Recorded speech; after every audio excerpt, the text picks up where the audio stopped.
Bueno, buenas tardes a todos y todas. Gracias por estar presentes en el día de hoy. Nos encontramos en la Universidad Nacional de Lanús. Vamos a comenzar con una charla sobre residencia de educación permanente en salud, experiencia de graduados y graduadas de la licenciatura en educación, en el cual va a estar hoy disertando y acompañándonos Analía Vargas, residente de tercer año, y Joan Jaskowski, ¿sí? Residente de segundo año.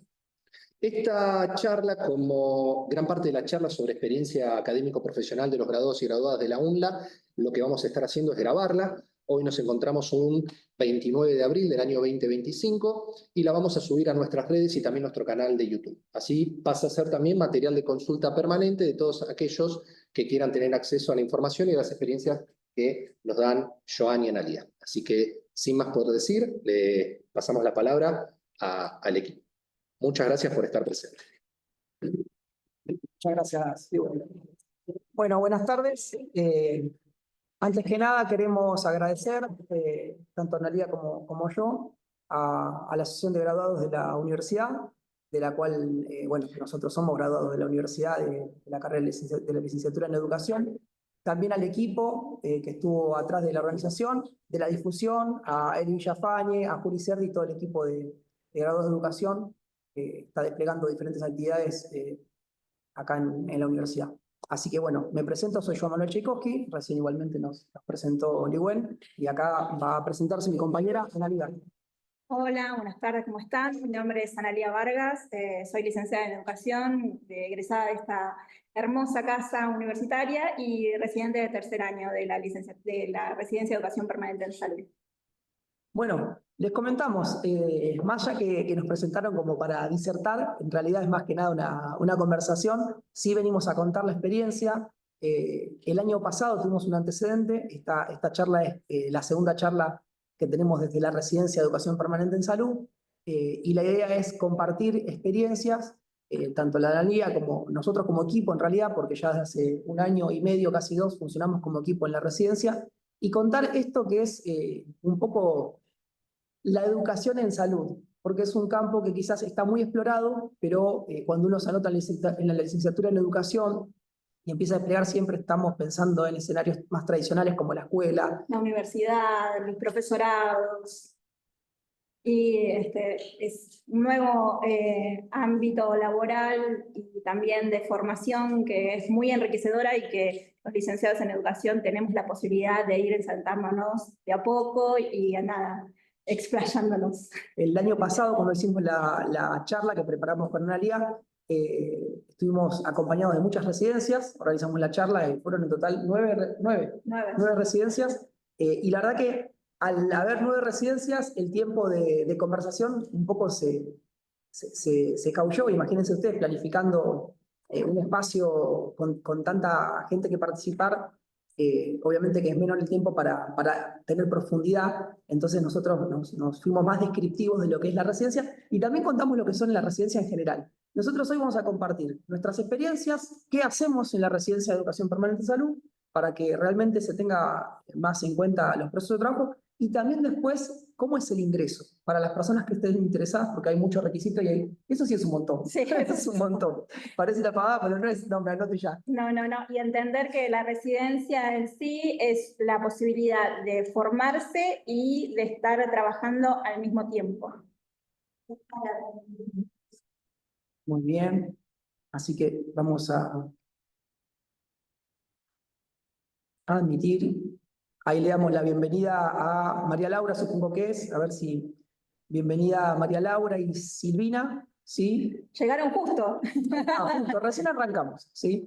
Así que bueno, le damos la bienvenida a las compañeras, que ya me avisaron que hay gente de trabajo social, así que bueno, es una residencia... esta es una, también recibe a trabajadores sociales. Es una residencia interdisciplinaria, sí, así que bueno.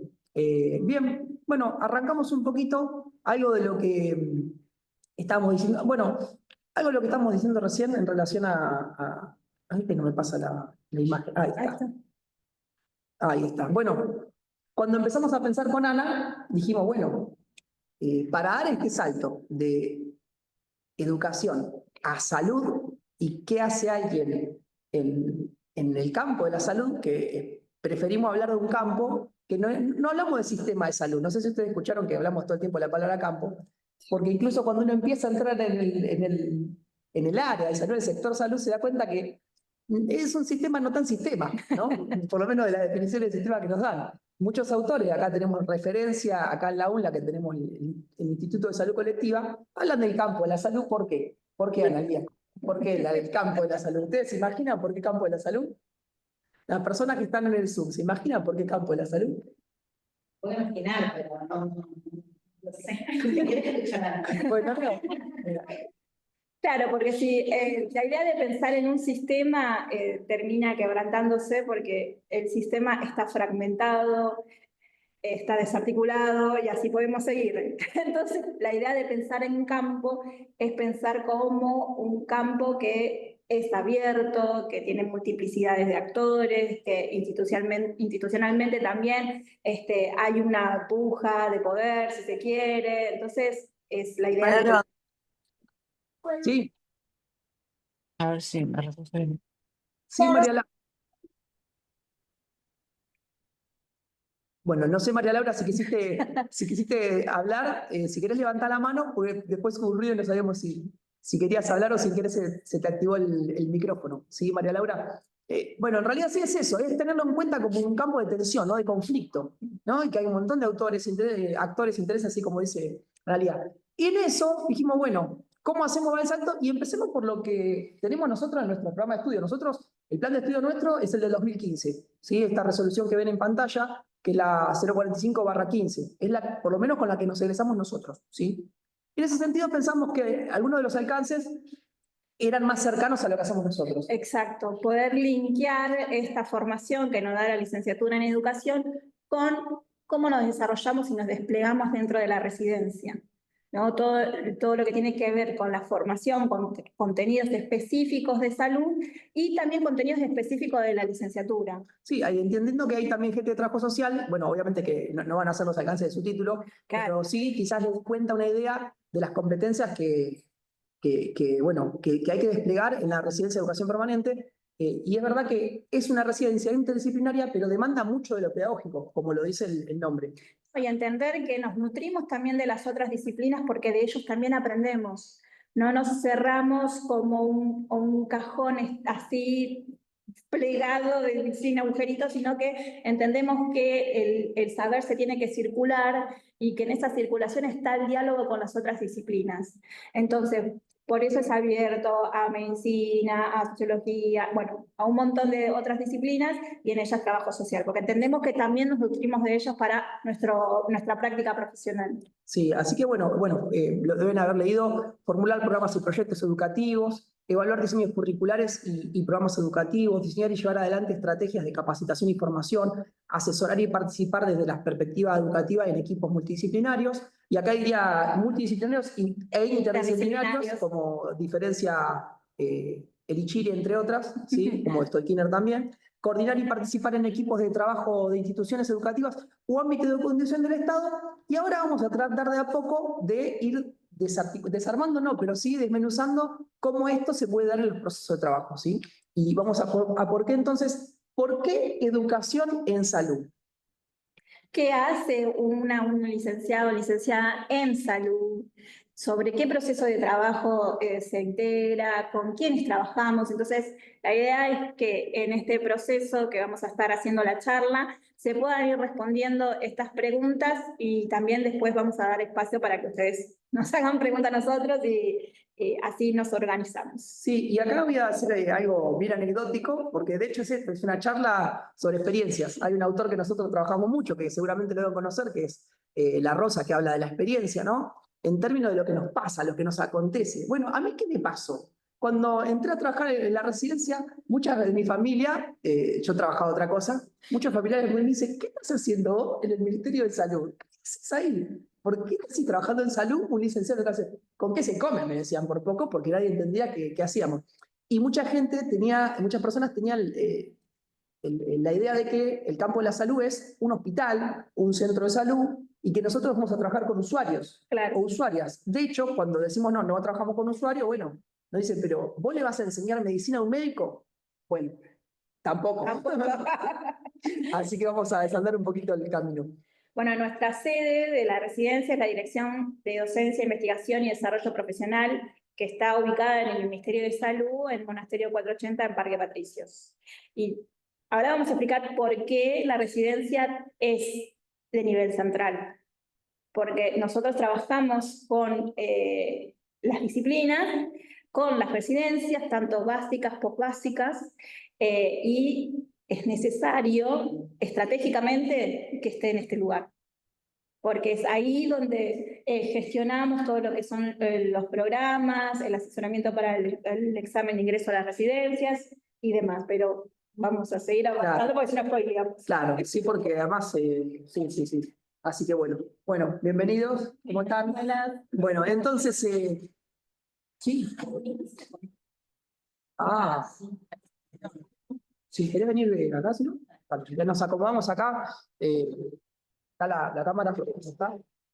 Ahí está. Bueno, entonces, estábamos pensando en esto de que nuestra sede estamos justo presentando el espacio de la residencia cuya sede es la Dirección de Docencia, ¿sí? Es un trabajo de oficina. Parece que, bueno, uno cuando entra a trabajar con usuario, no. Trabajamos en una oficina con muchas personas, con diferentes disciplinas, pero en una oficina. Es un trabajo bien de computadora, Sí, ¿no? y con otros también, obviamente. también salimos, no es que estamos encerraditos, pero salimos dependiendo de la demanda puntual que nos llegue. ¿Se entiende? Hay trabajos que hacemos con otras residencias donde puede ser un curso, puede ser el desarrollo de actualización del programa, que nos solicitan a nosotros asesoramiento y acompañamiento puntual.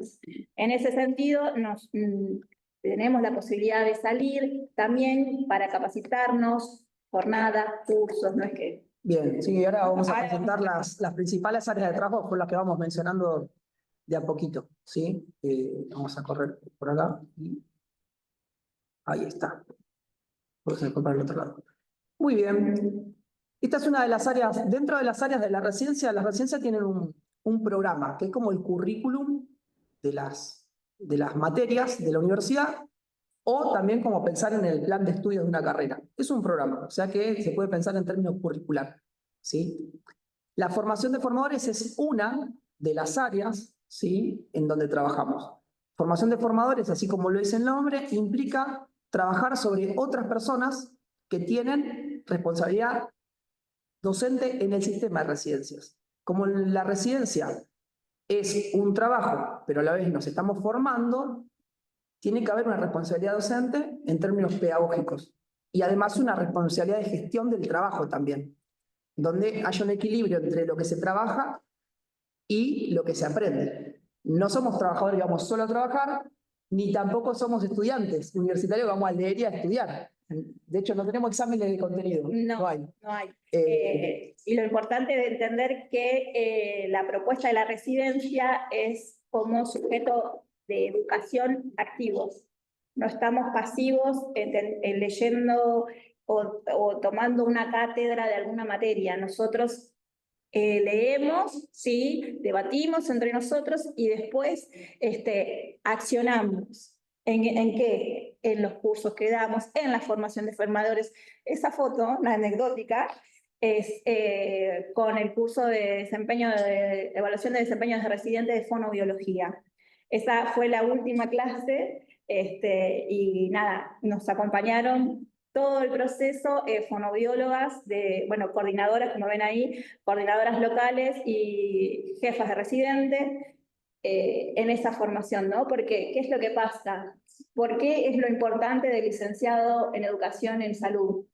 Porque las disciplinas que tienen de base no tienen formación pedagógica, no tienen habilidades y competencias docentes. Entonces, ellos enseñan, pero no enseñan como nuestra propia disciplina nos va capacitando durante la licenciatura. Entonces, ahí es estratégicamente el rol que tienen los licenciados en educación y la residencia de educación permanente para poder capacitar y formar a esos profesionales que ya tienen una formación de base, pero no tienen esas competencias docentes. Sí, fue el primer curso que hicimos como equipo, casi solo, digamos. Es decir, nosotros nunca estamos solos porque en las residencias siempre hay alguien que te acompaña cuando uno va ingresando. No vas a empezar en primer año y a dar un curso solo para otras personas.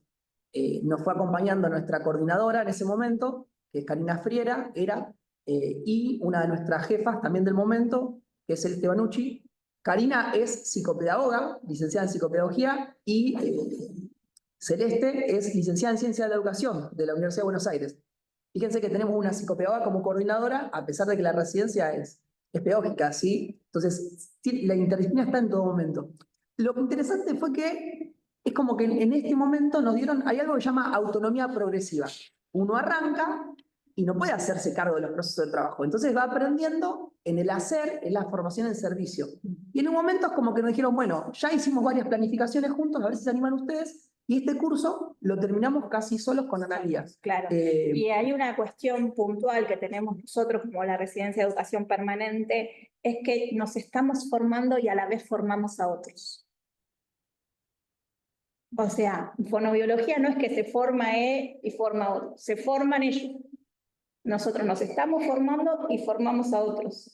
Esa es una característica puntual de nuestra residencia, porque trabajamos con este tipo de profesionales. Y entender que el sujeto con el que vamos a interrelacionarnos dentro de la residencia es un sujeto profesional que ya tiene una formación de base.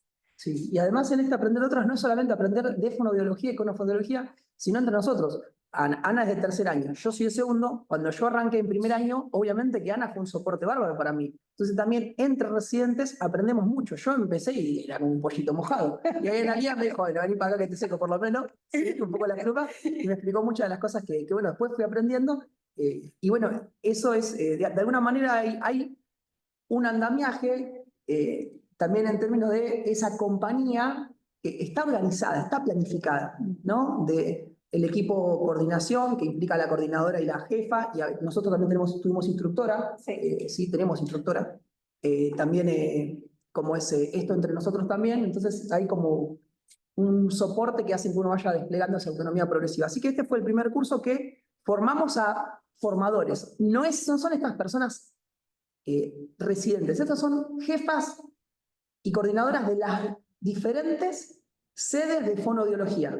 Fonoaudiología tenía 8 sedes. 8 sedes, sí. Es decir, en 8 hospitales hay residencia de fonoaudiología que aprenden como nosotros, pero fonoaudiología. Y nosotros no fuimos a enseñarle a esas fonoaudiólogas que son residentes, sino a sus jefas y coordinación. ¿Cómo tenían que evaluar? Que eso es campo disciplinar nuestro, ¿no? Sí, ¿Qué tipo de instrumentos? ¿Cómo pensar los instrumentos? ¿Con qué objetivo? ¿Qué escenario se puede evaluar con qué instrumento? Así que nada. Y muchas estrategias didácticas, y acá fue un curso, ¿sí? con clases más clásicas. Bien, otra área, gran área. Gran área, la de programación, desarrollo curricular y evaluación de formación. Ahí es esto, trabajamos interdisciplinariamente, con la actualización de los programas docentes, que son como el programa de la residencia, es a nivel curricular, es la guía, ¿no? Que va a formar a esos residentes X cantidad de años. Y nada, tiene contenidos, está dividida por año, tiene instrumentos de evaluación, tiene una fundamentación obviamente, y en estos encuentros, que era lo que le decíamos, también salimos al encuentro con otros residentes. Yo, por ejemplo, en mi primer año estuve asesorando el programa de inmunología pediátrica en el Garrahan. O sea que salía del ministerio y me iba al Garrahan con las coordinadoras locales para actualizar el programa. Vos, Joan, estás con un montón ahora. Sí, ahora, digamos, hay cosas que son transversales, porque, por ejemplo, uno de los ejes es la asesoría pedagógica. Sin embargo, en programas, todo lo que hacemos es asesoría pedagógica. Nosotros no tenemos, imagínense lo que está en el Zoom también, no tenemos nosotros incumbencia para modificar el contenido que va a trabajar medicina, o que va a trabajar kinesiología, o que va a trabajar, no sé, yo estoy ahora con una nutrición. Lo que hacemos es, bueno, sentarnos y ver, preguntar y repreguntar, ¿sí? Para averiguar, indagar si esos contenidos realmente son los relevantes, si están actualizados, Y además ordenar los objetivos, los propósitos, la fundamentación. Es decir, hay algo que tiene que ver con las competencias nuestras, que es con la escritura, con la cohesión, con la La gramática. coherencia. Poder darle coherencia a lo que ellos quieren transmitir. Claro, Sí, totalmente. es que muchas veces pasa eso. En el diálogo uno intenta descifrar qué es lo importante o lo relevante para ellos, ¿no? Porque a veces tienen una gran idea, pero no saben cómo sistematizarlo. Entonces, nuestra función es ahí poder detectar, leer qué es lo importante y ponerlo en palabritas Claro. en el programa. Si te parece, le damos un ejemplo concreto. Sí. Digo, en esto, digamos, uno puede ver la escritura, que es algo que todos lo sabemos. Uno puede ver la coherencia, la cohesión. Pero hay unas cosas que son por ahí un poco más finas, que es, si vos en la fundamentación estás hablando de una perspectiva de derecho o una perspectiva de género, que son ejes transversales, no solamente de la dirección, sino del Ministerio de Salud de la Ciudad Autónoma de Buenos Aires, y vos hablas de eso en la fundamentación, o hablas de APS, ¿sí? Entonces, algo de eso en el desarrollo de todo el programa tiene que estar, ¿sí? Un contenido Sí, tiene que haber. exacto, contenido, lo mismo que si yo estoy tratando de pedir, dentro de los objetivos de aprendizaje, pido que el residente adquiera competencias en un área de conocimiento o un área de desempeño, cuando yo voy a lo que son los escenarios de aprendizaje, que es donde ellos van a estar, puede ser un consultorio clínico, puede ser Una lo que usted se guardia. imagina guardia, ahí tiene que estar el espacio donde aprendan aquello. Porque si no, yo no puedo decir, mira, te voy a evaluar esto. ¿Y dónde lo aprendí en todo el año de la residencia? ¿Tengo 3 años? Entonces, esa coherencia a veces es muy fina, pero a veces Sí, es necesario. sí, es difícil porque son cosas muy finas. Y ustedes imagínense también que hay gente que viene trabajando con esto hace muchos años y hace lo mismo siempre y a veces no se pone a pensar estos procesos pedagógicos que vienen atrás. Así que también tiene que ver con hablábamos hace un rato con una de las compañeras, con Juli, del practicum reflexivo de John, ¿no? Y de pensar un poco la práctica y reflexionar sobre la misma. En estos momentos decir, bueno, paremos la pelota, ¿qué pasa? Sí, y entender que también es muy valioso lo que nos diga el referente, el coordinador general con los coordinadores locales, porque dependiendo de los escenarios que tiene cada sede, es lo más relevante o lo que va a predominar en el programa general. Hay algunas cuestiones que son comunes a todas las sedes y hay unas que no. Entonces, la idea siempre es equilibrar, ¿no? Poder dar como la base, como criterio común que el programa tiene que asegurar estos contenidos en estos escenarios, en estas sedes. Sí, no, a nosotros nos pasa algo parecido también, pero vamos a hablar más adelante porque si no vamos a bombardear. Pero esto de las sedes, nosotros tenemos una sola sede. O sea, nosotros solo estamos en la dirección de docencia. Las otras residencias que sí trabajan con usuarios están en los ESAC, que son las salitas acá de provincia, ¿sí? CAPS se llaman acá en provincia, allá son CESAC. Eso es primer nivel de atención. Después están los hospitales de segundo nivel, los generales de agudos, donde hay un montón de residencias, y después están los hospitales de alta complejidad, que son como del tercer nivel, y ahí también suele haber residencias, ¿sí? Bien, desarrollo profesional. Y esto es bien amplio, porque tiene que ver con todo. Claro, eso es transversal durante toda la residencia nuestra, ¿no? Tenemos la posibilidad de presentar trabajos dentro de la residencia donde hacemos reflexión y construimos un conocimiento a partir de nuestra propia práctica. Y nos da la residencia el aval institucional de poder presentarlo. Una experiencia que ahí está la fotito, que es en la USAM, en el Congreso Internacional de Ciencias Humanas. También participamos en el Congreso de... en el Congreso de Educación Médica, que también fue acá en la UCA.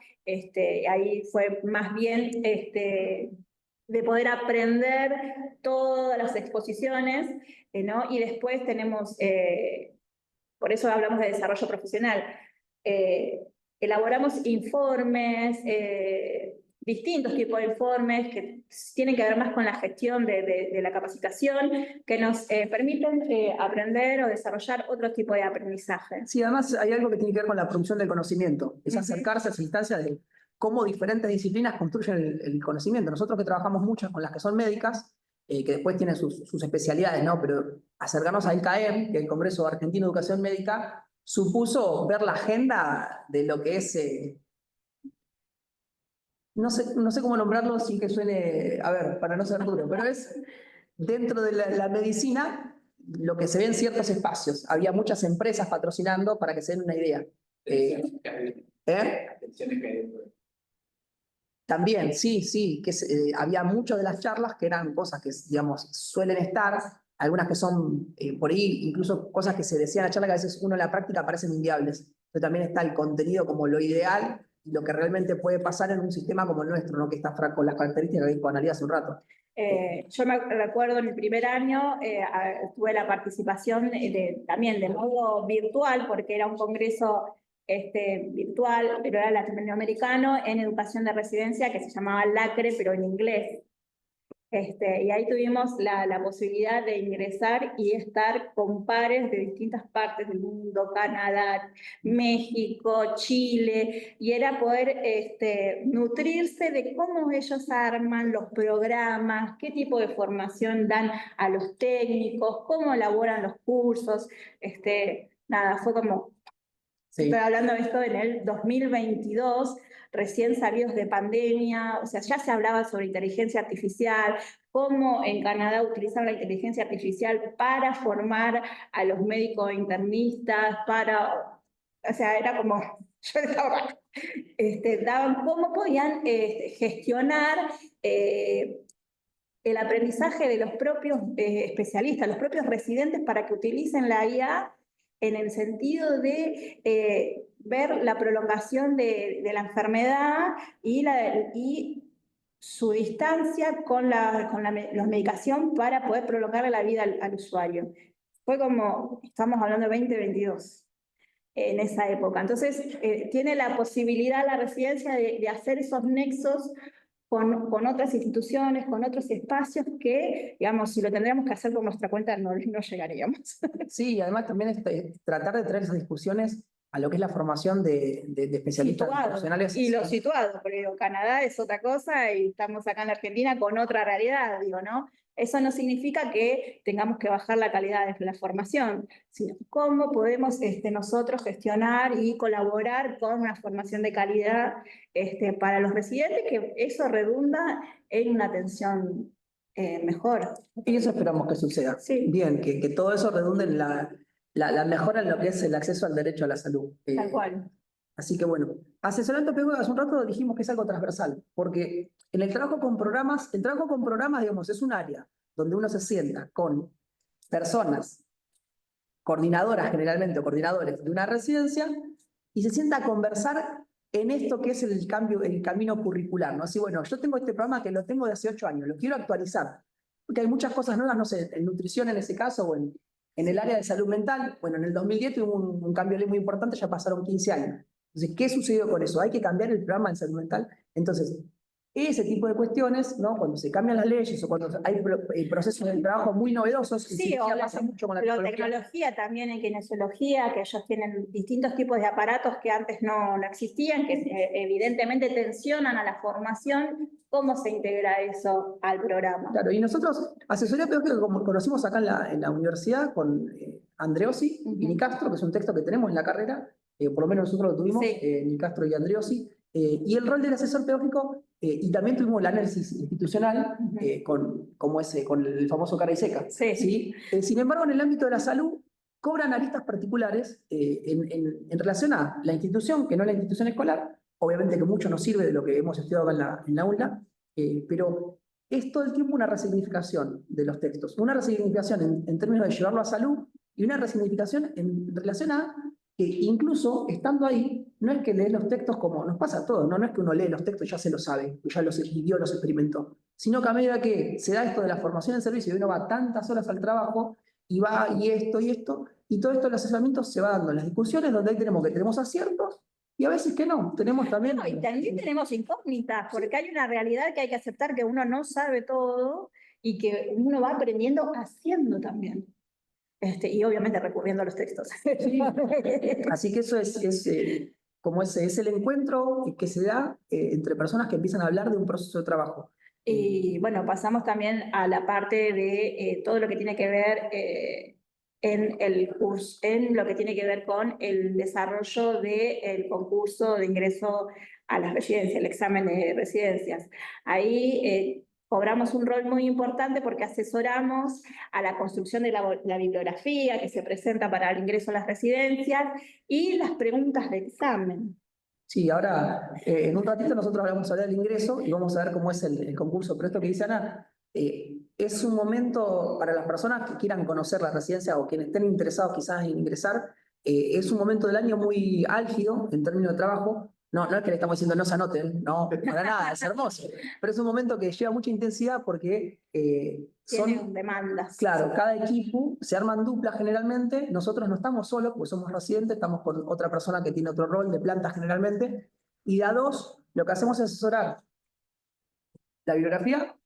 Y las preguntas. Las preguntas, bueno, ahí sí muy bien didáctico, pedagógico. ¿Por qué? Porque el examen es un múltiple choice.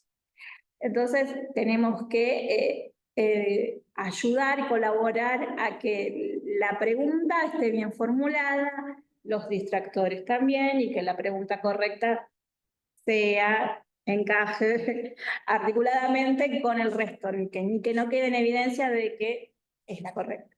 Así que bueno. No sé, pienso un poco cómo mantener la coherencia, lo que hablábamos antes, ¿no? De qué tipo de formación se espera, entre los propósitos, si estamos desarrollar competencias, pero evaluamos con un choice. Bueno, ¿cómo hacer que de alguna manera no sea tan diferente? Claro, lo que pasa que el tema es el siguiente, la cantidad. Claro, La residencia, algo más parecido a lo que se espera o lo que se ofrece en los escenarios de aprendizaje. Claro, puntualmente a nosotros no nos gusta el choice. Claro, es un instrumento que es un instrumento que tiene sus funciones. En realidad, la mayor parte de las residencias no tienen, no tienen instrumentos estructurados como el choice siempre. En la residencia. Y lo que pasa es que para el ingreso, algo de lo que juega es, dentro de lo que son los criterios de evaluación, que cambió y escribió mucho sobre eso, uno es el de administrabilidad. Y es decir, bueno, vos tenés, ahora cuando vemos la foto, son 5.000 y pico de residentes. 7.000 fueron la última vez. 7.000 fueron la última vez, entonces imagínate cómo es corregir eso. Sí. ¿Cómo elaborás las preguntas, que es un cuadernillo con 100 preguntas? Sí, y igual, más allá de esto que a nosotros personalmente no es nuestro instrumento favorito, en eso que vos decís, la adaptación, está nuestro trabajo. Es decir, bueno, cómo se construyen las preguntas, pero además algo más bien disciplinar, que las personas por ahí, si hay gente de trabajo, se va a decir, ¿de qué está hablando? Pero por ahí quizás lo sepan, si no, tampoco quiero ser prejuicioso con lo que saben o no, perdón, pero digo, hay algo de lo que son las preguntas de contenido y las preguntas que son de aplicación, que tienen que ver con una situación en donde el criterio es, bueno, no apelemos a la memoria de ese contenido que aprendió, sino agarremos un caso para que haya un razonamiento clínico o no clínico, puede ser de algún otro tipo, pero que lo lleve a esa respuesta. Y ahí es otro tipo digamos, proceso cognitivo que está en juego, que no es solamente, bueno, traigo a la memoria esto. Sí, perdón. No, yo quería hacer una pregunta. En esto que están diciendo, ¿no?, de la transversalidad de los contenidos y de la currícula, por ahí ya lo hablaron. Pregunto, ¿cómo viene con el tema de los textos que tengan perspectiva de género? ¿Viste? Así como la ESI en las secundarias. Bueno, llega a llegar la ESI, empezada por la ley de salud mental, empezada por teorías que no sean capacitistas. En el examen de ingreso hay contenidos transversales y se trabaja desde la perspectiva de género. Sí. Se trabaja también sobre la ley del paciente, todo lo que tiene que ver con el cuidado de la información, el cuidado de las personas, o sea, esos son ejes transversales. Son contenidos que tienen una proporción de 10 preguntas entre 100. Porque 90 son específicas de la disciplina y 10 son transversales. Ahí ponen perspectivas de diversidad también, Sí. Igual hay una aclaración. Hay un límite, ¿sí?, que tiene que ver con, digamos, estamos en un momento que no podemos obviar a nivel nacional y eso repercute en un montón, porque la residencia, nosotros hablamos de la residencia de Cava y hablamos de nuestra residencia. Pero no podemos dejar de desconocer que es un sistema de residencias. Claro, Que esta nación, claro, hay muchas esta predicciones. provincia. y al ser un concurso que hace mucho tiempo se viene haciendo junto, algunas digamos, personas se juntan a pensar en los contenidos, como nosotros con el equipo, pero a su vez hay otros equipos que se sientan a juntar, incluso más arriba nuestro en términos jerárquicos, que piensan estos contenidos, ¿sí? Y ahí hay un margen de autonomía para las coordinaciones, vos traes específicamente el caso de salud mental, para las coordinaciones, porque estos textos pueden ser puestos en el eje transversal, que son estas 10, esta bibliografía que dice Ana, que eso sí o sí tiene que estar. Sí, tiene que estar la perspectiva de derecho, la perspectiva de género, sí, la interculturalidad, y hay otras perspectivas que a veces no se trabajan, pero deberían estar, que es comunicación en salud, por ejemplo, y ética e investigación. Bueno, ahora tenemos un texto de Sampieri que sigue estando. Ahora, el tema es que hay residencias cuyas coordinaciones deciden poner en las otras preguntas que no son transversales también perspectiva de género. Y ahí entonces por ahí tiene la gente de salud mental que tiene muchos años de experiencia. Claro. Salud mental tiene mucho más en relación a la perspectiva de género que otras residencias. Pero Sí. también hay que, Claro, sí, sí. pensarlo, lo situado, ¿no? Porque nosotros estamos hablando desde Cava, desde las residencias de Cava, que es lo que más conocemos. Claro, eso pensaban en buena parte. Claro, pero ahí las residencias de alguna parte son de nación. Después tenés las residencias que son de provincia, otras. Sí. Claro, por eso son distintas jurisdicciones. Ya solo Cava. Solo Cava. Sí, las residencias, de todas maneras, nosotros hablamos de la residencia de educación permanente, que es de Cava, que es de la Dirección de Docencia de Cava. Aún así, es una puerta para el que quiera indagar en las residencias que pueda. Nosotros uno de los requisitos que tenemos, que no pusimos los requisitos al principio como el año pasado, pero uno de los requisitos es tener 5 años de máximo de egresado. O sea, si tenemos un título cuya antigüedad es más de 6 años, más de 5 años, no podemos anotarnos, pero en provincia sí. En provincia no hay un límite. Tampoco hay un límite de edad hacia arriba. Si uno tiene más de 45 años, 45 años en la residencia de Cava, no se puede entrar, ¿sí? Porque en realidad y si uno, digamos, eso es en las básicas, también hay residencias postbásicas. En provincia, nosotros tenemos, el sistema de residencia tiene lo que es la residencia en y para la salud, que es una residencia que tiene sedes diversas, en La Plata, en Pergamino, tiene otras sedes, no recuerdo cuáles. Sí, igual esa se abrió en el 2022. Sí, es muy nueva. Ni siquiera tiene programa. Sí, y no vamos a hablar por ella porque conocemos a las personas, pero no conocemos. No corresponde y no es el fin de este. Claro, exacto. De hecho, bueno, por eso de tomar la charla como una entrada a las residencias, a mí me pasó el año pasado que participé del proceso que hicieron con trabajo social también, entonces me metí a ver si me postulaba, qué sé yo, a indagar un poco de qué se trata, porque tocaba de oído, pero no sabía bien. Pareció súper interesante y en Cava también tenemos otra residencia que es más como para promotores de salud, es más laburando, promotores de derecho, es más laburando con usuarios en los USAC. Esa es la relación súper linda también, Sí. por el yo estaba por aplicar Bueno, esa. yo de la experiencia yo me iba a anotar en esa y después hablando con otras personas me anoté en la que estoy haciendo, pero sí la RIEPS. Ayer tuvieron una charla en la RIEPS, una charla informativa. Sí, lo digo porque hay trabajadores sociales y hay una psicóloga social también que puede dar ahí en cuál tiene más que ver. Quiero una cuestión técnica. Nos dijeron que no toma, necesitamos acercarnos más para hablar. Ok. Sí, eso pensé. Bien, bueno, vamos a la cuestión más práctica. Uno habla de la residencia, la experiencia, que la residencia es un sistema de formación de posgrado en servicio remunerado y a tiempo completo. ¿Qué quiere decir tiempo completo? ¿De lunes a viernes? 8 horas y que solamente tiene permitido como la cantidad mínima en docencia, que son 10. Para hacer otro trabajo. Para si no hacer otro quieres trabajo. trabajar de otra cosa, no puedes estar trabajando de otra cosa. Por eso es tiempo completo. Es de 8 a 17. Y de dedicación exclusiva. Sí. Por eso yo no apliqué, porque tenía que renunciar. No, Claro. al margen, paréntesis, la RIEPS no todos los años abre para educación. Y no todos los años abre para las otras disciplinas que integran. Sí, O sea, no hay certeza de eso. Nosotros sí. Nosotros sí sabemos que bueno. Así que bueno, entonces, formación de posgrado, porque todas las personas que ingresan son graduados, tienen que tener el título, hermano. No sirve el comprobante de título en trámite, tiene que tener el título. Te podés anotar ahora, si sabes que el título te va a llegar antes de la adjudicación, sí. Igual para la adjudicación hay todo un proceso. Entonces, la residencia es formación para el trabajo y en el trabajo. implica toda esa cantidad de horas, ¿sí? Tenemos un sueldo, un salario, tenemos todas las prestaciones, jubilación, Jubilación, obra social, sí. Vacaciones, otra cosa. Claro, los artículos. Tenemos licencia por estrés, que son 10 días hábiles, más los 15, A nosotros no. sí, más los 15 que son de vacaciones. Tenemos licencia, bueno, él está haciendo la especialización acá en la UNA de investigación. Tenemos el día protegido, Se llama día académico. es el día académico. Claro, no todos. No todos. No todos. Claro, en esta lógica de contratación, Sí, porque hay miles de contrataciones. sí hay muchas contrataciones en el sistema. Y esto es por residencia.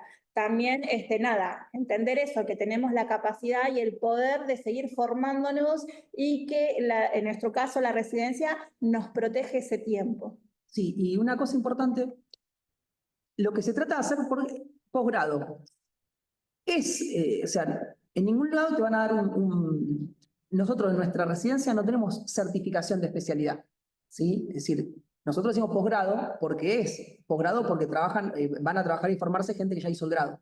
No es que vamos a tener un título. Cuando termina la residencia sea un certificado de residencia terminada. Eso es muy importante, sobre todo si alguien quiere entrar a trabajar en la Ciudad Autónoma de Buenos Aires. Claro. Porque te da muchos puntos, porque lo que entiende es, bueno, estuviste durante 5 días de la semana, durante 3 años. 3 o 4 años, dependiendo. Y aparte, la diferencia que tenemos nosotros es que podemos postularnos para la jefatura, para ser jefes de residente.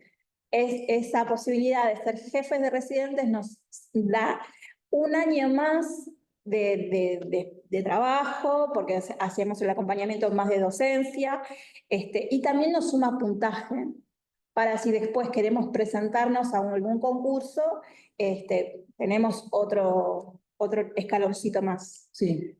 Yo me presenté a concursar, me presenté a concursar un cargo en un CESAC, en un centro de salud, de acción comunitaria. Me presenté para ver cómo era el concurso. Y las personas que están arriba mío, que quedaron en orden de mérito mejor, las 3 tenían la residencia completa, e incluso una tenía jefatura de residencia, entonces él tenía más puntos. ¿Qué tipo de cargos se puede conseguir? Licenciado en educación. Sí. ¿Para hacer lo mismo? No. Te sumás al Sí. Por ejemplo, ahí vamos, esto es de experiencia. Yo roté por el CESAC 41, donde tienen un equipo de capacitación. Entonces, ese equipo de capacitación, hay licenciados en educación. Ellos trabajan interdisciplinariamente con una socióloga, con pediatras, con psicóloga, para seguir capacitando a los profesionales que están en ese CESAC. Sí. Y a los rotantes que ingresan. Sí, Así que... eso es parte del trabajo con el equipo.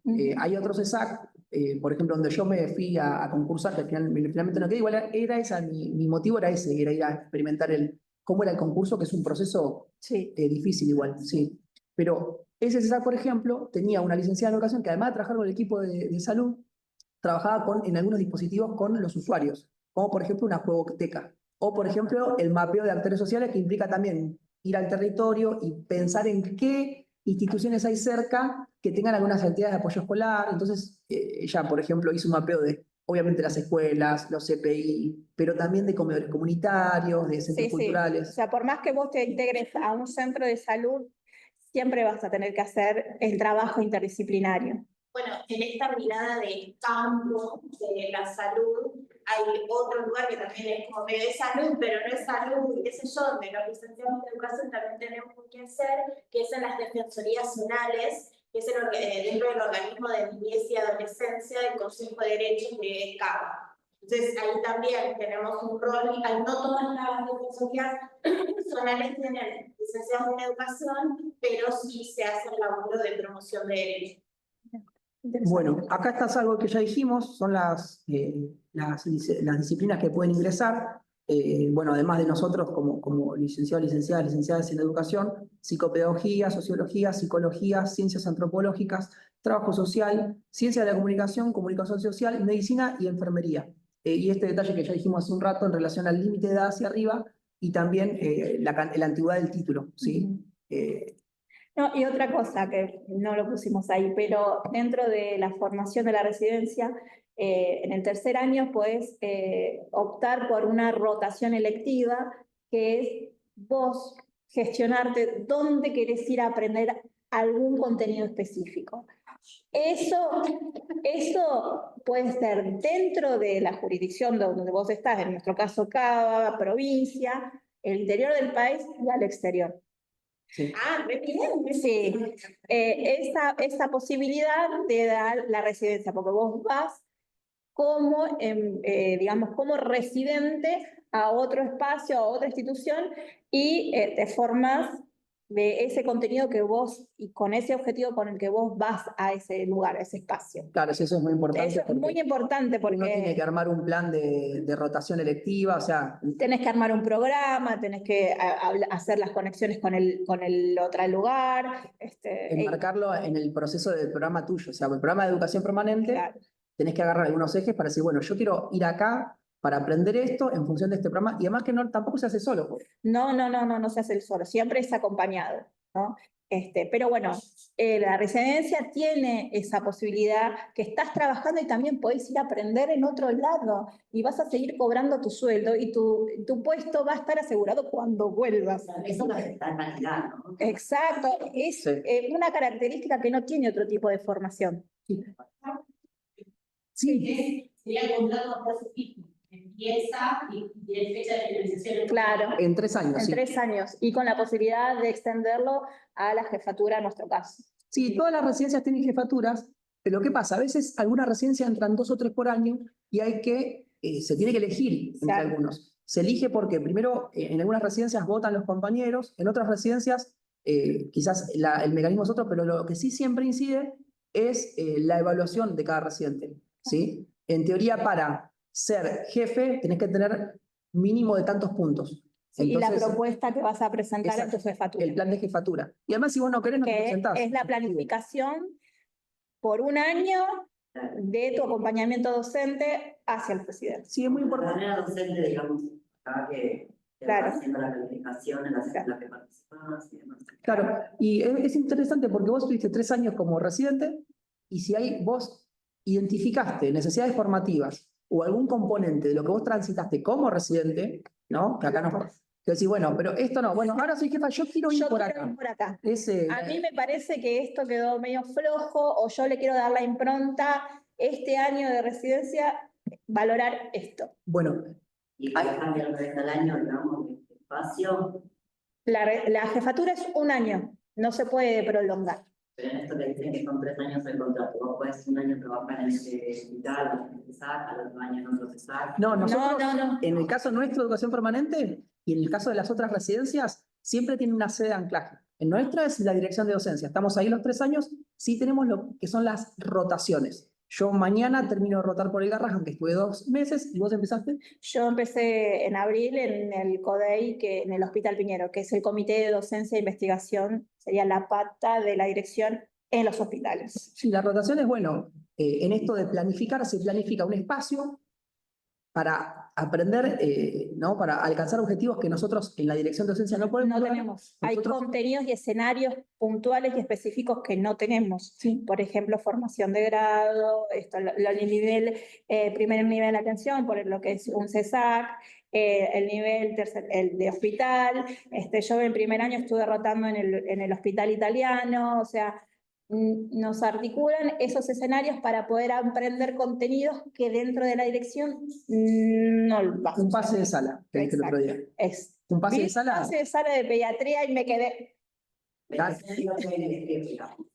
No, la única que se puede elegir es la electiva de tercer año. Las otras son programáticas. Son obligatorias, sí, tenés que aprobarlas también. Son programáticas porque vienen dentro del programa de la residencia y son obligatorias. Sí, igual aprobar no es un examen escrito, el corte de examen tradicional de la universidad. No es responder la pregunta. Claro, son trabajos que tampoco es trabajo práctico de contenido. Claro. Es, sí, del desempeño que tuviste, si vos a ese lugar fuiste a hacer cosas que hiciste, y si estuviste aprendiendo y observando, y ahí están los informes que decía Viana, que es una residencia, muchos informes. Yo observé esto, bueno, informe, y después está la evaluación, esos informes son un insumo para tu evaluación. Si yo termino mañana la rotación de Garrahan, yo hice informes, no voy a entregarle los informes así solamente a la persona que estuvo conmigo en el Garrahan. Tengo que hacer un escrito reflexivo de qué aprendí en base a todo eso que observé. ¿Cómo lo aprendí? ¿A Claro. través de qué aprendí? Un ejemplo O de sea, esto es siempre, sí.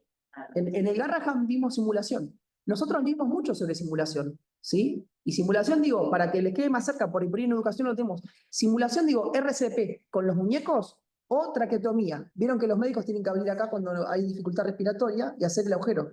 Eso, para que un médico tenga expertise, no lo practica directamente en personas. Entonces, tiene el escenario de simulación. Ahora, eso significa la programación del escenario, la planificación, con los recursos que se cuenta, el tiempo, y además de cómo se le va a enseñar eso, cómo se le va a evaluar.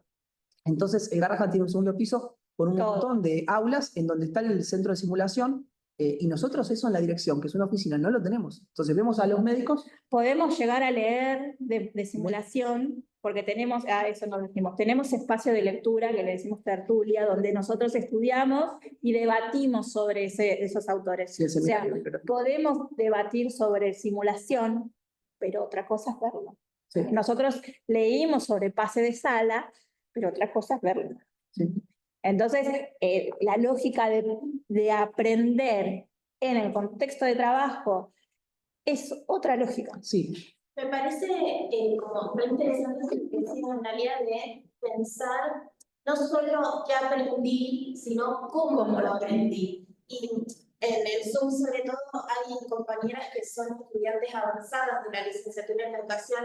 Me parece que es un ejercicio re interesante para hacer, ¿no? Detenernos un momento a pensar cómo aprendí esto, no sé, en esta clase de hoy, cómo lo aprendí. Y esto que decía yo, de qué me pasó, ¿no? Con la experiencia, y poder resignificar un poquito de eso, porque básicamente lo que ustedes hacen es poner en juego ese cómo para que el otro aprenda algo diferente. Entonces, es como, bueno, un ida y vuelta con eso. Sí, siento que son las 7, a mí me interesaría, antes de pasar a lo siguiente, destacar dos cuestiones que hemos pensado que surjan, que no las pusimos, pero surjan.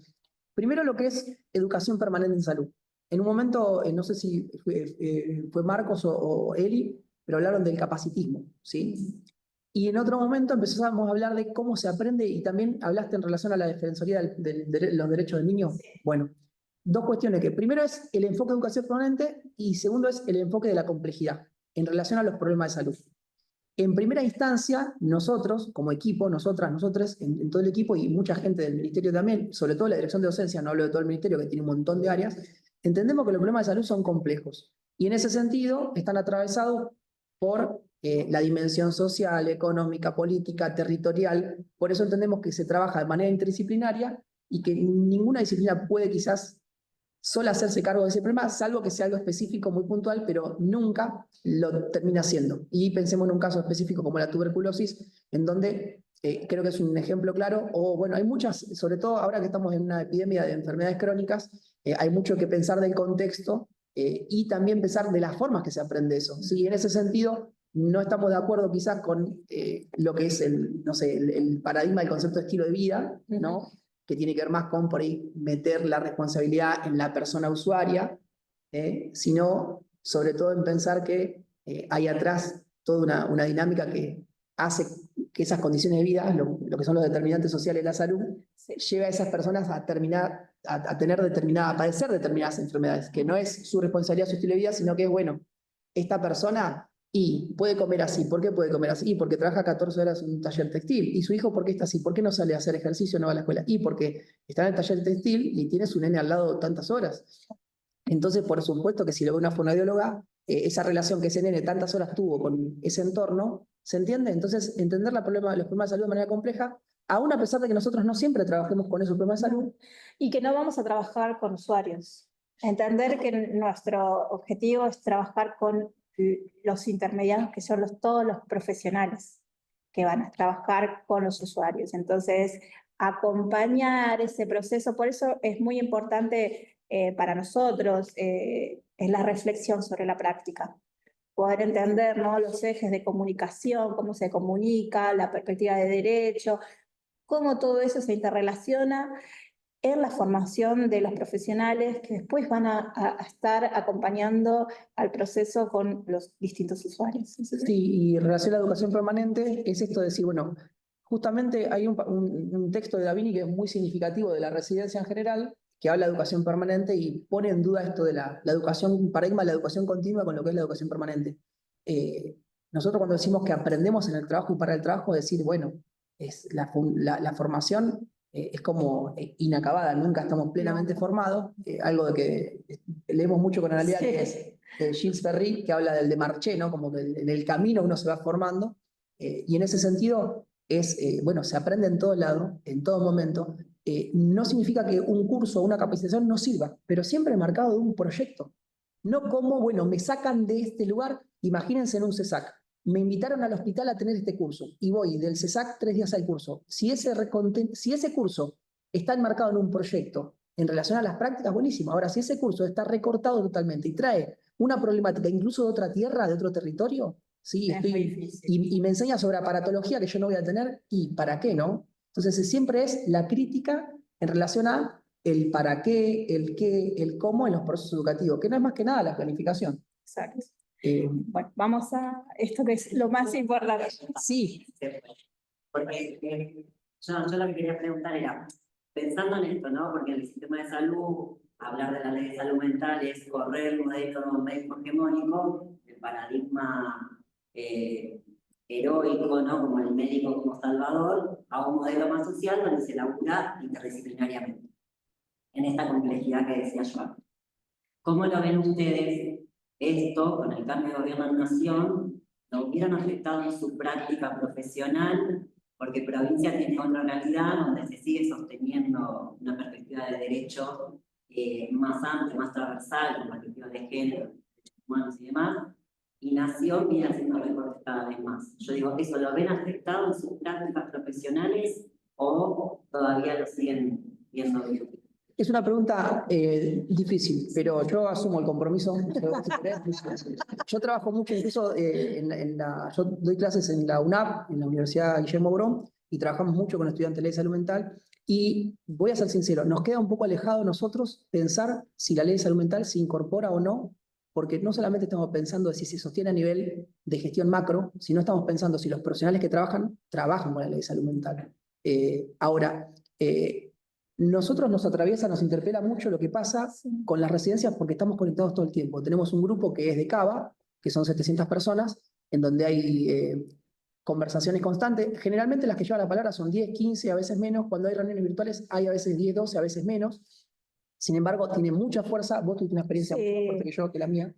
Yo cuando ingresé se dio la lucha constante por la actualización del salario de los residentes, que fue 2 meses de asamblea, digamos desde el hospital, los CESAC, desde el espacio donde cada uno estuvo, y terminó con 22 días de paro.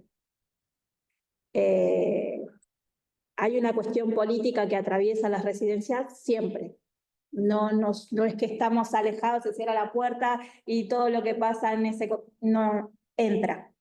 No podemos decir que no entra, sí entra.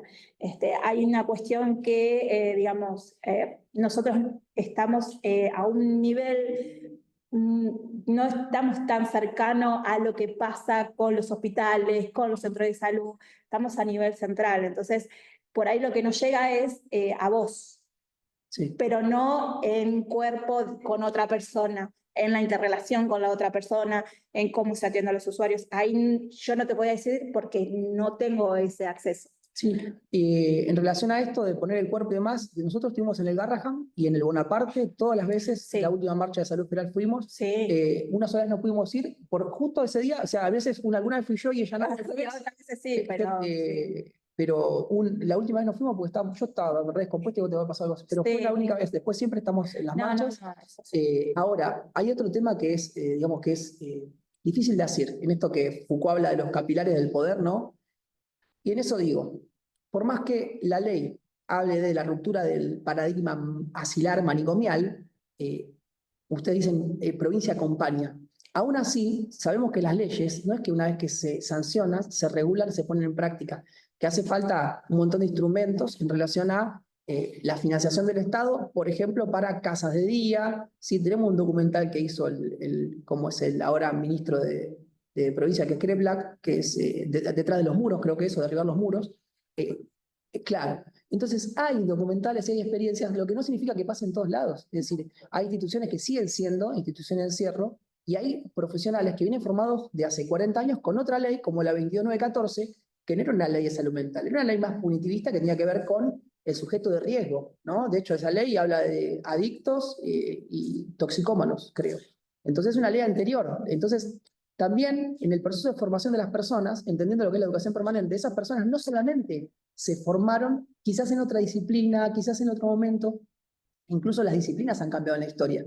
Entonces, que esas personas hagan cuerpo, se apropien corporalmente de los modos de la salud mental y lo que ella es difícil. Sí, ahora, aún así podemos decir que la residencia de salud mental nuestra, no podemos hablar por ella, pero sí podemos decir que entendemos que la gente que está ahí, la conocemos puntualmente la coordinadora y está recontra preparada. Y yo estoy seguro que incluso habrá estado en la discusión de la salud mental. Y otra cuestión es que lo que nos pasa es que siempre, digamos, siempre hay un marco legal que supuestamente lo asegura y después la realidad es otra. Sí. Después los recursos siempre son finitos, sí, ¿no? Entonces, o sea, nosotros también pensamos, los programas que elaboramos salen por resolución ministerial, que yo te puedo plantear un programa hermoso, pero después hay que ver cómo lo llevan a la implementación de ese programa. Sí. ¿Crees que vayamos directamente a esto y demos espacio? Bueno, ya la inscripción ya empezó, ya están, digamos, el preinscripción es en el sistema SISA, que es donde se reúne la información sanitaria del país en general, no de todo. Entonces, ahí tienen que generarse un usuario y cargar la preinscripción, que es poner los datos, a qué residencia se quieren inscribir, y tienen esa fecha. ¿Sí?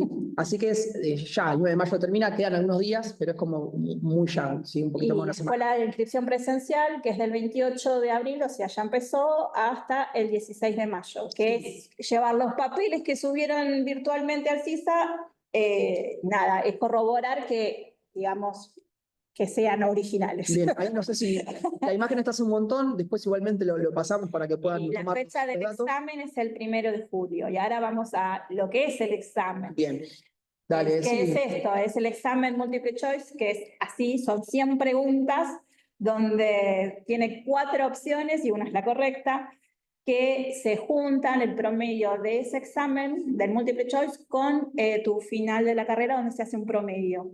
Ahí se arma la orden de mérito y los mejores entran. Sí, en nuestro caso es uno solo. Es uno solo. Pero fíjense lo que pasó el año pasado. El año pasado, bueno, nosotros somos... Nosotros cuatro. Y el año pasado se anotaron 3, ¿eran o 2? 2. No, sí, 3 creo. Yo cuando me anoté éramos 2. ¿Sí? No. Claro. No, eso así nos hace... Te digo. Tachame la doble, dijo.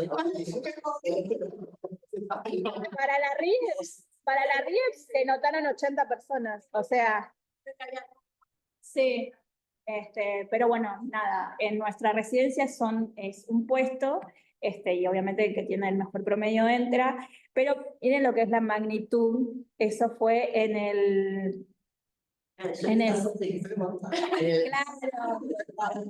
parque de la ciudad, el Índalo Americano, algo así. Sí, el parque Índalo, sí. Es una jornada hermosa de 4 horas de examen. Sí, hay mucho tiempo.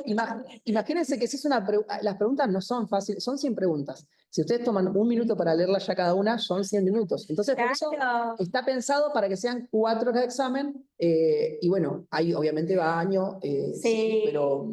y después otra cuestión que tiene que ver, que hay una cuestión que es que la lectura de ese examen se hace por máquinas, porque obviamente no nos podemos sentar a corregir cada una, entonces esa máquina necesita que esté, digamos, escrita con una tinta, no subrayada, sino con una crucecita o un tilde, o sea, hay cuestiones más técnicas que son necesarias para leer 7000 exámenes. Sí, ni hablar. O sea. Del anterior sería. Me coincide con la fecha de la preinscripción con la fecha de la inscripción. Sí, porque la preinscripción es virtual, la vas haciendo y vos llegás al 9 de mayo, hacés la inscripción, podés hacer, no sé, no te recomiendo que lo hagas el último día, No. porque es un proceso largo, porque hay que sacar fotos, documentos y demás. Presencial. Claro.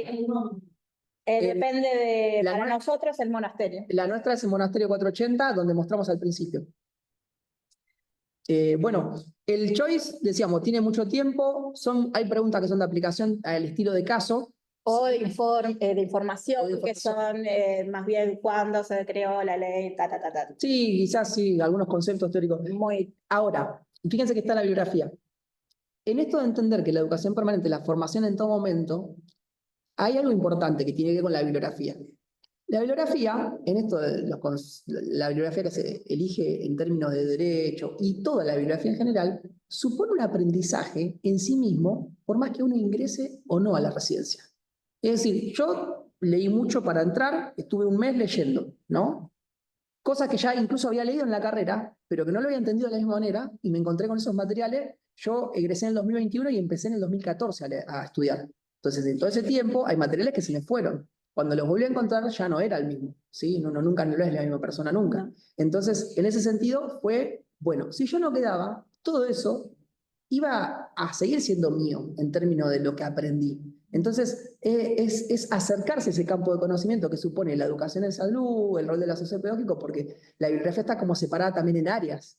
Tenemos la bibliografía transversal, pero también tenemos, bueno, esta bibliografía que es más del diseño curricular, esta bibliografía que es más de Educación la en formación. línea. Exacto.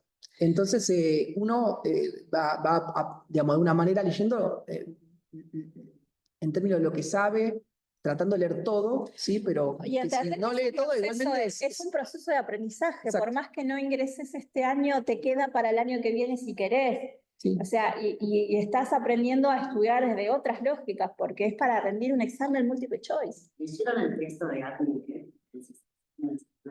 No, No, no, pero ya lo ya lo anotamos. podés Ya está. compartir. Che, ¿tengo que me movés la barra de gente que quiero ver si me escanea el video? Ay, sí, cómo no. Perdón. Ahí está. Gracias. Uy, Para que te quede hablando aún ahí está. Pero qué molesto que soy. Bueno, no sé si hay la gente que está conectada nos quiere hacer alguna pregunta. Acá están nuestros contactos. Sí, mail y Instagram, hasta ahí llegamos. Es siempre una correcta, ¿no? El multiple choice. Siempre es una correcta. Ojo, sí, nosotros para, digamos, lo que usamos y usan, digo, y usamos, es el índice de Galofré, que es un autor que habló sobre el choice. Existen, dentro de lo que son los ítems estructurados, existen algunos otros modos de tomar, como por ejemplo la mejor respuesta. Algunas personas usan, en este examen no. No, En este examen no se usa mejor respuesta. No es que va a haber una correcta y una... parcialmente. Exacto. Justamente ese es un criterio que está bien. Nosotros cuando trabajamos en la somos sociedad luchadores no de la puede ser no parcialmente saber correcta. parcialmente correcto. Porque es como decir, bueno, este es 50% Me está- correcta. Claro, pero no te dan el medio punto. No. ¿No? Yo nunca entiendo nada cuando leo. Estamos en el... ¿Cómo serán las preguntas? ¿Serán como fáciles? Imagínate que yo estoy asesorando las preguntas de ingeniería. Claro. Ingeniería en salud. O sea, te dice, "Guau, ¿qué tipo de Ingeniería en salud, ¿qué es eso? Dicen. tipo de carga Sí. eléctrica se necesita para instalar un tomógrafo? Sí, la base del suelo es tal y tal. Cuando vi que ingenieros también eran. Claro, sí.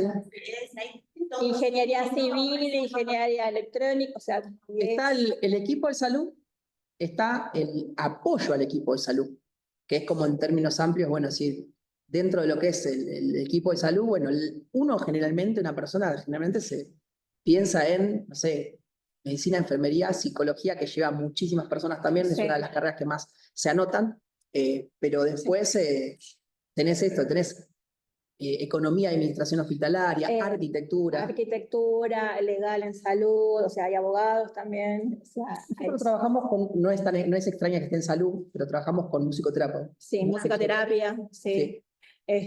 Nada, Creo que me parece que a la bibliografía de las distintas residencias se puede acceder igual, te inscribas o no. Sí, sí, porque Está están la subidas en la dirección. ese enlace que puse, claro. Sí, ¿Qué querías preguntar? Preguntar eso, ¿en la bibliografía? ¿Están con otras personas licenciadas en educación o ciencias de la educación? Es nuestra Es jefa, nuestra jefa, la referente la docente. coordinadora también, Y sí. en general, con los textos que vimos en la carrera, con los textos que vieron en otras carreras, o sea, Sí. eso, ¿les parecía que en general había sintonía en las bibliografías? No, si vos me preguntás en ingeniería, no. De educación. Yo creo que de educación. No. Ciencia de educación. Nosotros Sí. estamos, este último tiempo tuvimos seminarios bibliográficos que son encuentros dirigidos, como es sobre temas puntuales. Tuvimos 3 seminarios bibliográficos cuyo eje era el asesoramiento pedagógico, pero con textos diferentes. Y ahí los textos que trabajamos son textos que nosotros vimos en la carrera. Sí. Vimos a Camilloni, Camilloni, ahora estamos- Alicia de Alba. Sí. O sea, y ahora estamos por... Ah, no, nos queda el tercero. El tercero que va a ser dentro de poco, sí, sí. en mayo. Vamos a trabajar el último eje, que es Camilloni y didáctica. Sí. Sí, sí, porque no, antes habíamos Y eso visto... también esa un demanda, caso eso de lo amigo. pedimos nosotros. Amigo. Digamos, dentro de la residencia, nosotros tenemos esa posibilidad de exigir cómo nos queremos formar. Claro. Entonces, ahí podemos plantear, mira, nosotros quisiéramos indagar o profundizar este tema. Y ahí lo proponemos y la coordinación va evaluando a ver qué autor puede llegar a ser más funcional en relación de la vacancia o de la necesidad que nosotros tengamos. Ahí explico por si alguien me escucha. ¿Se hace un tipo de oferta de posibilidades de especialización dentro de, o sea, hay una temática que se llama demandada? ¿Cómo? No, nosotros ponemos la temática. Está bien, pero mi pregunta sería al revés, o sea, vos vas con la idea de especializarte en, no sé, se me ocurre, no sé, lo que sea, hacer una dona de una lección, querés especializarte en las lecciones, ¿no? ¿Vos vas con qué tipo de demanda? O sea, ¿cuál sería? Es que No, claro. la función nuestra es poder fortalecernos para acompañar el proceso de aprendizaje de todo el equipo de la residencia. No estoy entendiendo. Si nosotros nos enfocamos, por ejemplo, como dijiste, adicción, ese contenido no lo podemos aplicar a todas las residencias, porque si tenemos que trabajar con ingeniería nos queda lejos. Claro. Entonces, tiene que ser un contenido que sea funcional a nuestra residencia y que podamos trasladar hacia él. O sea, te pregunto para entender, y esa información, para vos, tener la demanda, es porque tenés una información de base o una información X que te hace suponer que el grupo tiene que especializarse en determinada demanda. Entonces, vos tenés acceso a algún tipo de información como para poder ver cuál es el tipo de demanda necesaria o lo que querés demandar o cómo se construye, digamos, la demanda. Perdón, Creo que pero... estas demandas, a ver si Sí. yo interpreté algo de eso. Creo que lo de la demanda tiene que ver desde la posición de ustedes. Claro.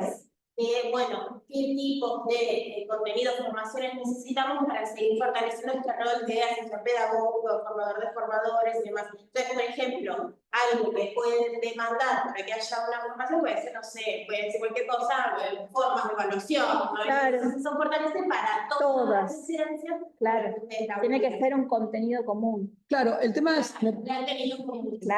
Mi pregunta es, para saber qué es un contenido común, ¿de dónde sale esa información? Y principal... Sí, te entiendo. Sí. Ustedes son asesores pedagógicos. Sí. Entonces están asesorando a gente de diferentes áreas. Como vos decís, pueden ser ingenieros o pueden ser del mismo palo que los otros, o pueden ser médicos, o pueden ser lo que fuere. El punto es, para vos poder presentar una demanda de contenidos o de información, entiendo que necesitan información base. Perdón, O sea, ¿a qué te referís con... Perdón, ¿a qué te referís, Natalia? Sí. ¿A qué te referís con demanda? Pero ustedes están planteando como una demanda. Claro, ahí me parece que... Ustedes, Sí.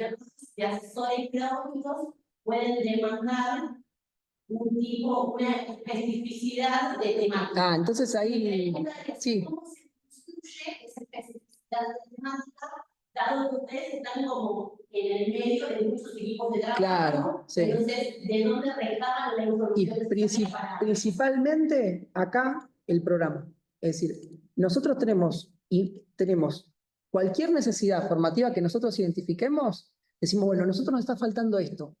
Esto. Pero ella está pensando en la demanda de los otros. ¿Vos estás pensando en la demanda que viene hacia nosotros o de la demanda que nosotros hacemos a nuestro equipo de docentes?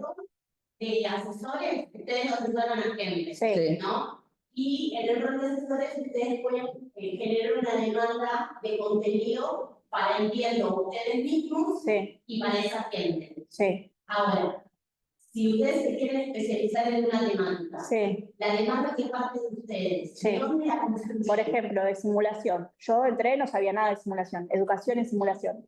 ¿No? No, Mira, la simulación. Hay personas que aprenden a través de simulación. Simulan hacer una traqueotomía. Eso entiendo. Yo no sé de traqueotomía. Yo no sé de traqueotomía. ¿No? Yo tengo que aprender cuál es el objetivo de una simulación. Pero esa sería tu demanda como asesora de la especialización tuya. Sí. Sí, pero ahí va para los otros. Entonces, si yo tengo que aprender de simulación, que es un contenido que no tengo porque no la tuve, entonces tengo que adentrarme en buscar materiales sobre simulación. Puedo solicitar un Ateneo o un encuentro bibliográfico que hable sobre simulación, debatir con pares sobre simulación, para después sí ir y acompañar procesos con otros sobre simulación. Te doy un ejemplo, es como un ejemplo. Sí.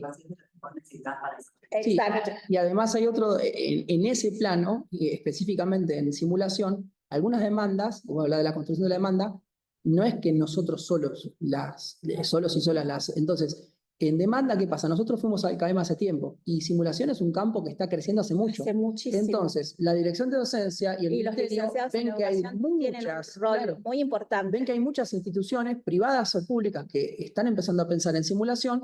A veces los profesionales son los mismos. Digo, los genios de la pediatría trabajan quizás en el Garrahan y también trabajan o estén en algún otro lugar privado. Entonces, esa gente que es la misma que está en diferentes lugares se va y hace, no sé, una maestría virtual en alguna institución internacional de España. Y esa gente viene con esos conocimientos y tracciona acá procesos de discusión. Entonces, acá la dirección de docencia está pensando hace tiempo en comprar simulación. muñecos de simulación. Digo, y nosotros ahí, digamos, podemos asesorar, ya que pasamos por el aprendizaje en simulación, ¿qué muñecos necesitan? Claro. O sea, este muñeco de determinada edad, un bebé, un niño, un adulto, el contexto, una mujer, un hombre, o sea, ahí podemos asesorar porque ya tuvimos ese espacio.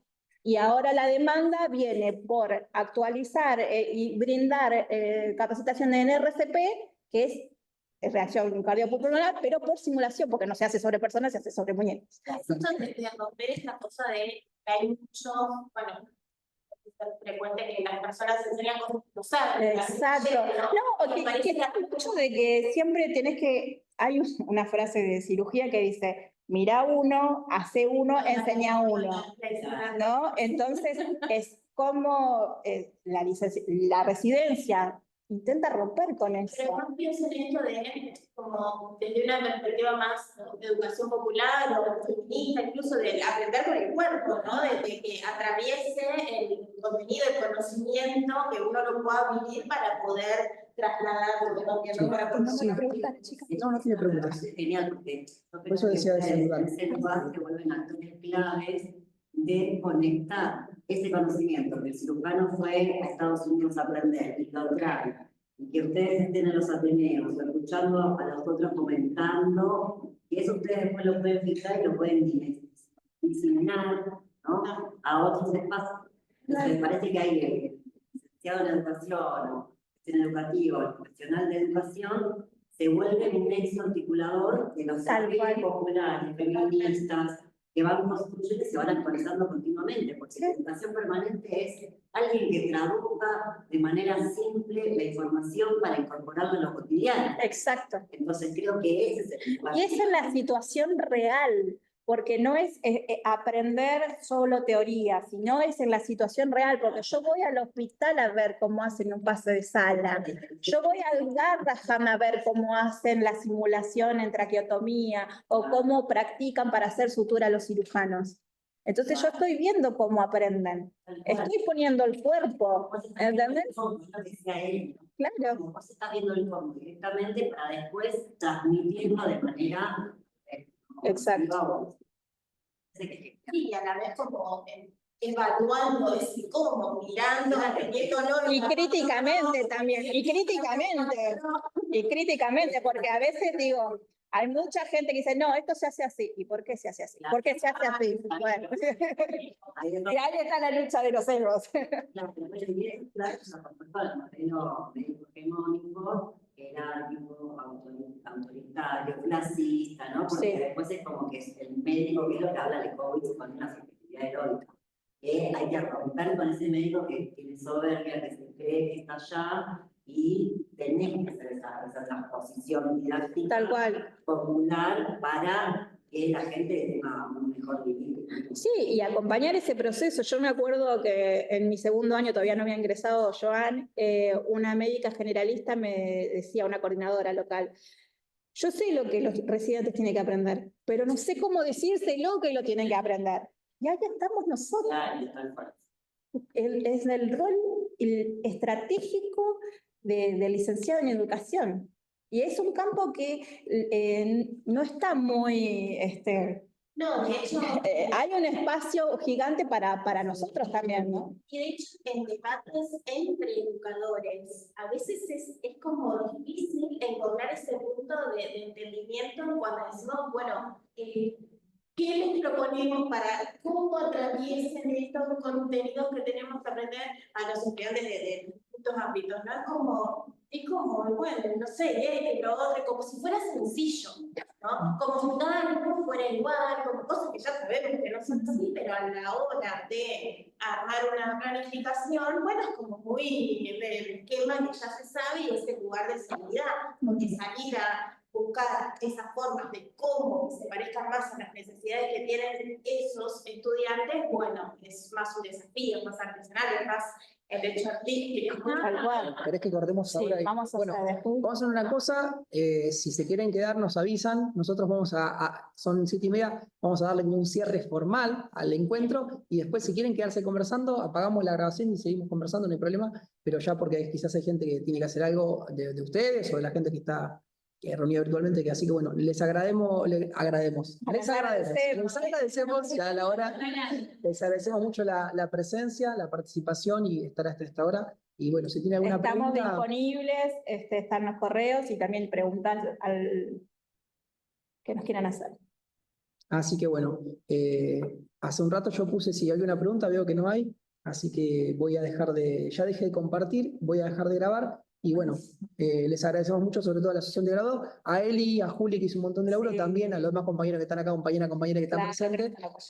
Así que bueno, que no se ve en la cámara, pero hay gente acá con nosotros. Nos vamos a hablar de eso. No es que hacemos la voz así.